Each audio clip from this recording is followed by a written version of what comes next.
¿Cuáles son las películas de explotación más brutales que fueron prohibidas en los años 80?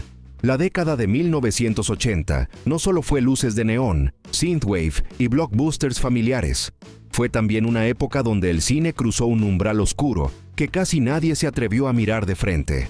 Desde violencia extrema hasta obsesiones enfermizas convertidas en celuloide, estas películas fueron censuradas, cortadas o directamente prohibidas en varios países. Hoy descubrirás 15 títulos que jamás quisieron que vieras. Un viaje a la década en la que el cine dejó de entretener para incomodar. Número 15. Cannibal Ferox, 1981. Dirigida por Umberto Lenzi. Esta no fue una película, fue una declaración de guerra. Lenzi quería desmontar la idea de civilización y mostrar la brutalidad humana en su forma más cruda. Pero el mundo no estaba preparado. La historia sigue a un grupo de viajeros en la selva amazónica, supuestamente para estudiar tribus aisladas. Pero la selva no es pasiva, observa, responde, castiga.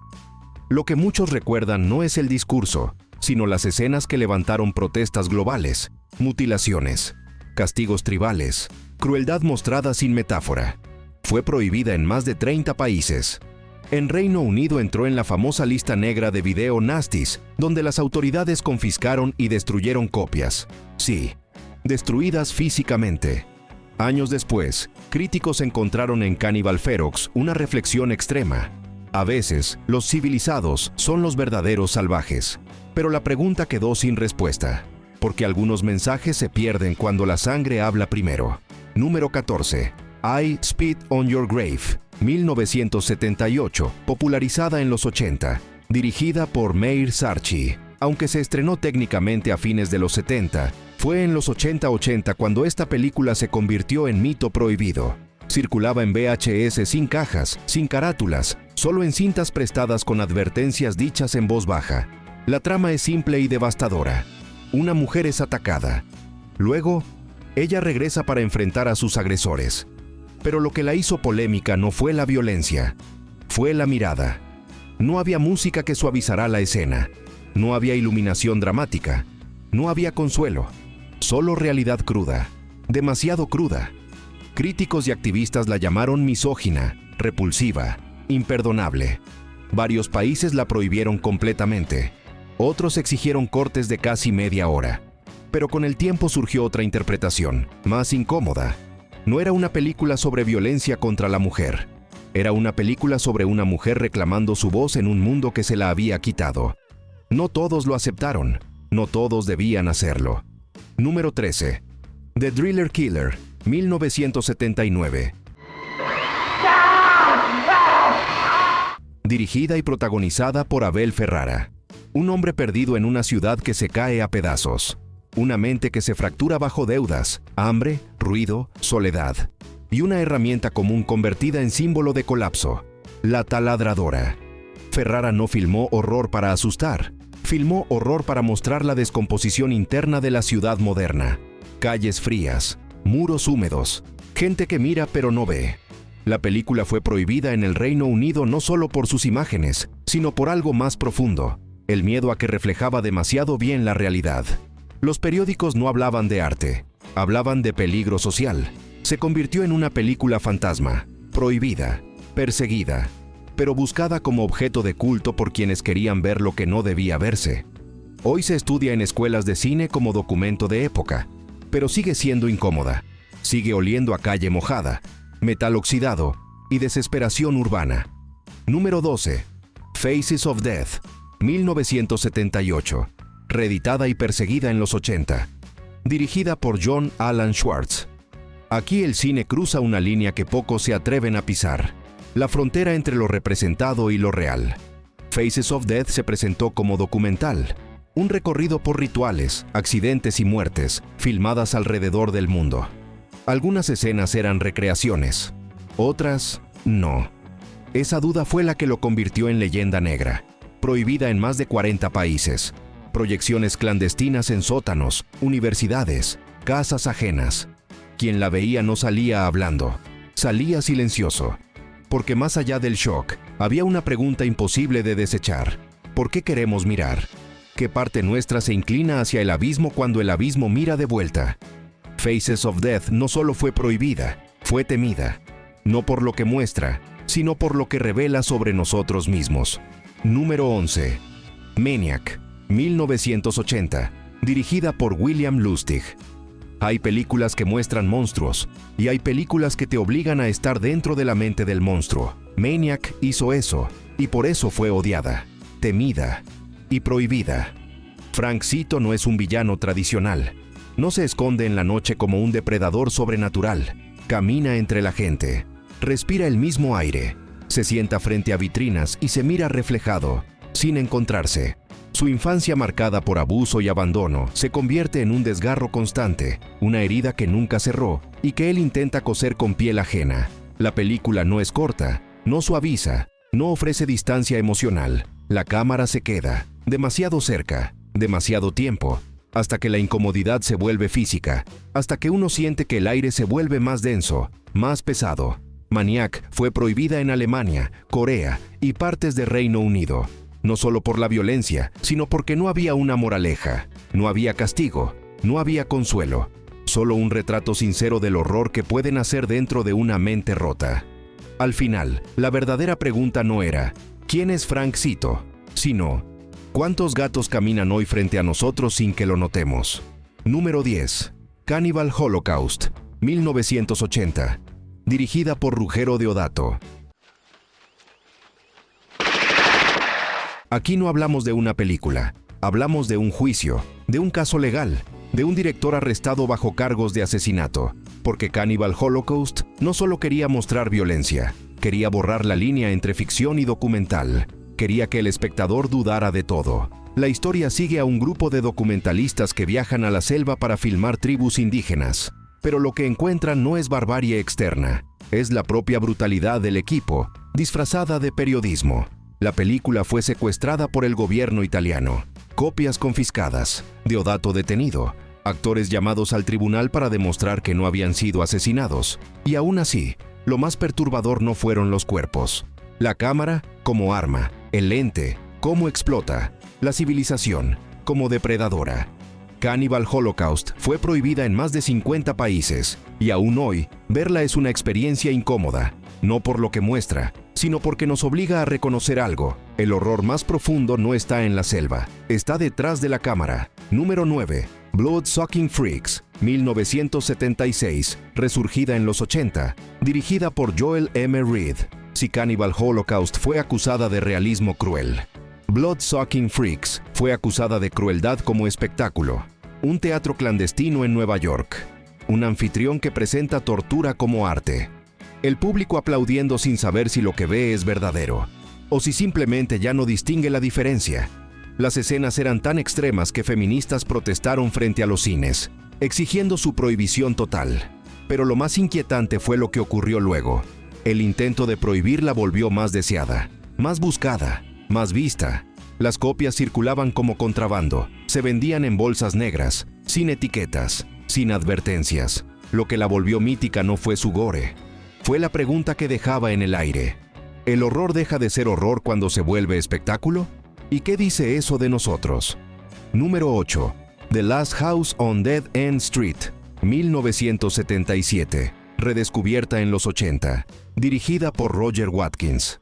Esta película fue un rumor antes de ser una realidad, un susurro en reuniones nocturnas, un título que aparecía en listas prohibidas sin evidencia de que realmente existiera. Una película perdida, una leyenda urbana, hasta que alguien encontró un VHS desgastado, y la leyenda se convirtió en sombra, y la sombra en imagen. La trama sigue a un ex convicto que decide filmar violencia real para vengarse de un sistema que lo abandonó. Pero la película nunca se siente como cine, se siente como algo encontrado, algo que no deberíamos estar mirando. Durante años nadie sabía quién la había hecho, quién la había financiado, quién había actuado en ella. No había entrevistas, no había créditos claros, solo miradas directas a cámara que parecían pedir ayuda. Cuando finalmente se reveló el nombre del director, la película ya era más que eso. Era un artefacto maldito, una evidencia, un fantasma atrapado en el celuloide, que no pide ser entendido, solo recordado. Número 7.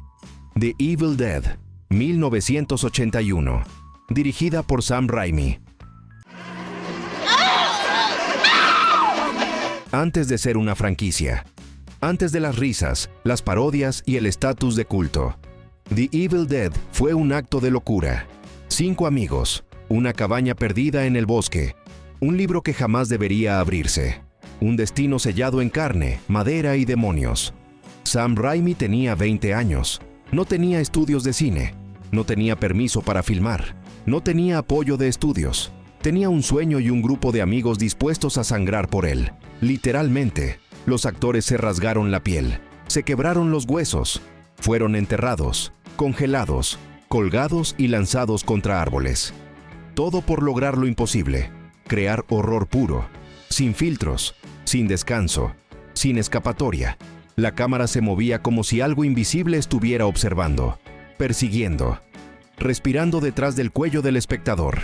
El resultado fue tan intenso que en Reino Unido se transformó en uno de los video nasties más perseguidos por la censura. Cintas confiscadas, tienda por tienda, casa por casa, pero como toda prohibición, solo alimentó la leyenda. The Evil Dead no fue una película, fue un aviso. Lo prohibido siempre vuelve, y nunca vuelve solo. Número 6. Tenebrae, 1982, dirigida por Dario Argento.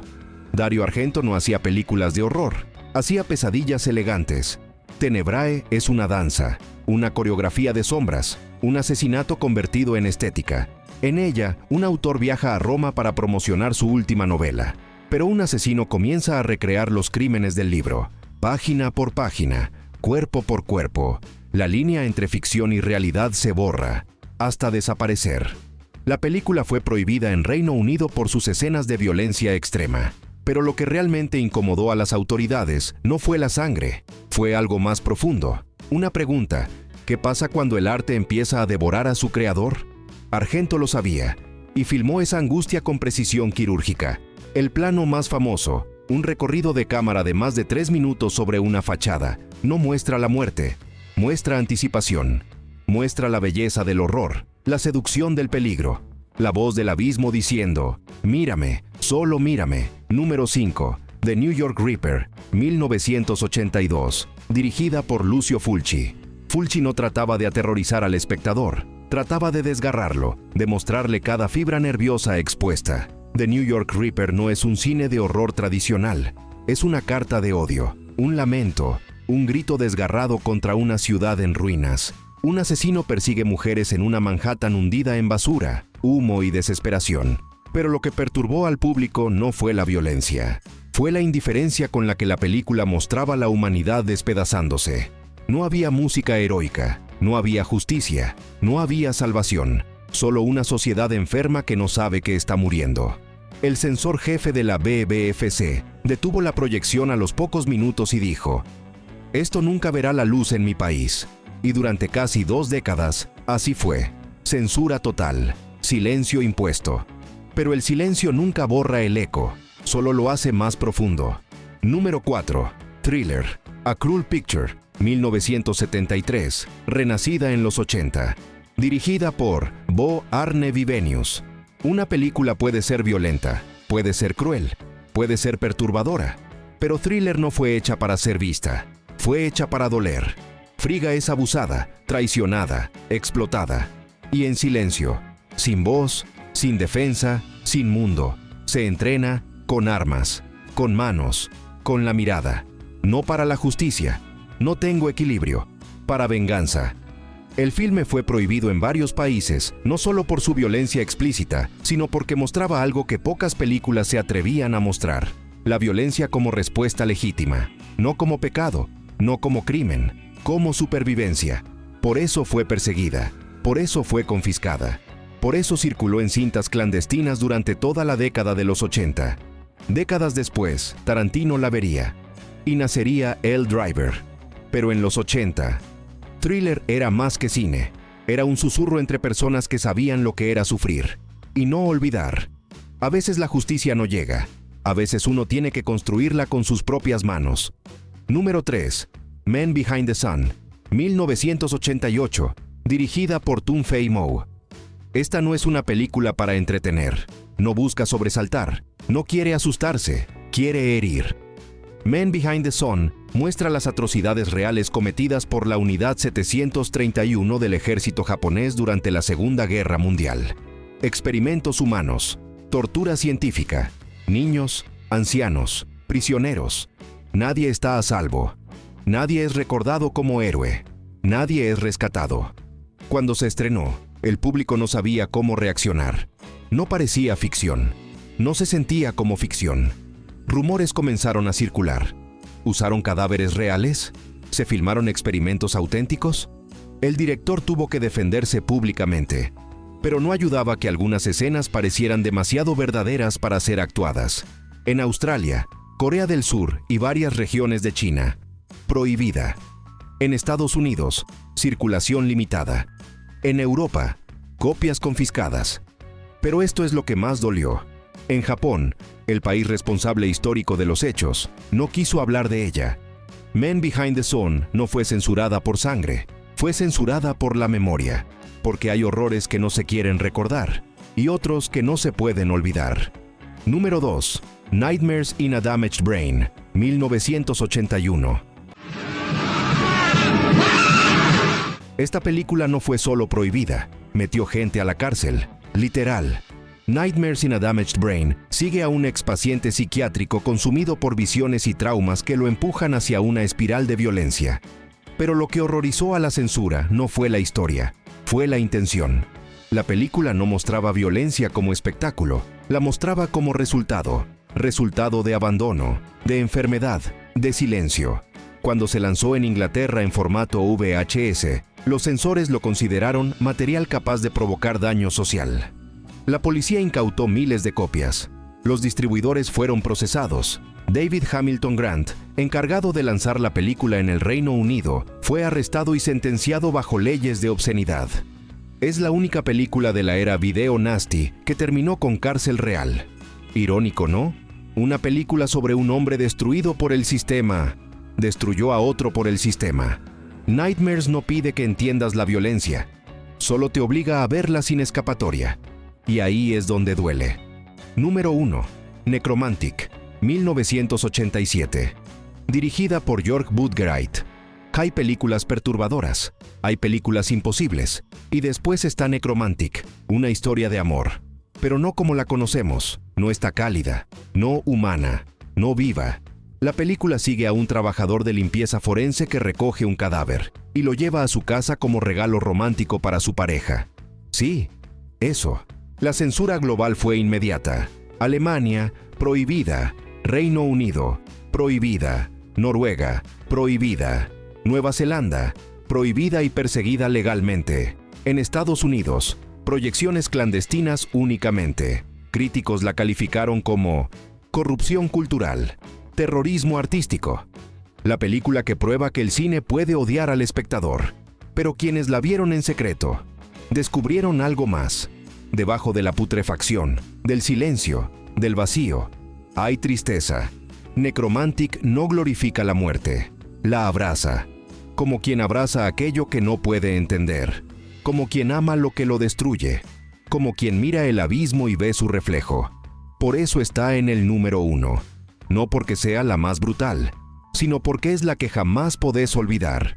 Los años 80 no fueron solo una década de excesos visuales. Fue una década donde el cine dejó de pedir permiso, donde lo prohibido dejó de esconderse, donde se cruzaron límites que ya no pueden cruzarse. Estas películas fueron confiscadas, odiadas, atacadas, silenciadas, pero sobrevivieron. Porque las historias que la sociedad intenta enterrar son las que más necesitan ser contadas. La censura nunca destruye una película, solo la convierte en leyenda.